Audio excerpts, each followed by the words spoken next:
At a time when kings were expected to lead their armies, Israel was at war. Soldiers marched under the scorching sun, fighting real enemies in distant fields. But David, the king, was not there. He remained in Jerusalem, safe, far from the battle. While war raged outside the walls, the palace was silent. David walked alone, without purpose, consumed by boredom. One afternoon, from the rooftop of the palace, he looked down and saw Bathsheba in a neighboring courtyard performing a ritual bath. He saw, he desired, and he decided to take what did not belong to him. The sin was committed in secret, but the consequences came quickly. Days later, the news arrived. Bathsheba was pregnant. David panicked.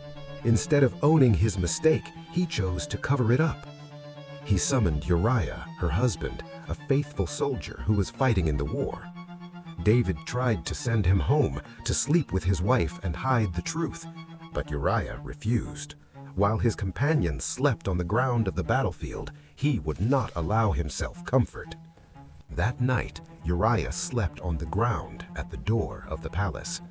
David watched, and it became clear who was righteous and who was wrong. Unable to deceive Uriah, David made the worst decision possible. He wrote a letter, sealed with his own royal ring.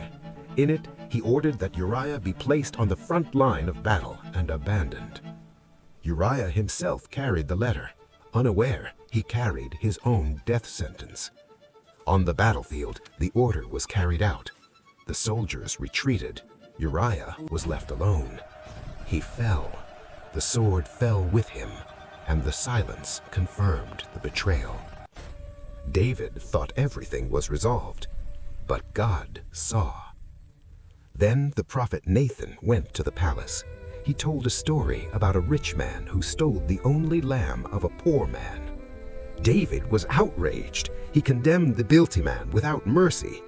Then Nathan looked at him and said, "You are that man." The king was left speechless. Power did not protect him. The throne did not save him. David fell to his knees, broken, because that day he understood a hard truth. No one can hide sin, not even a king.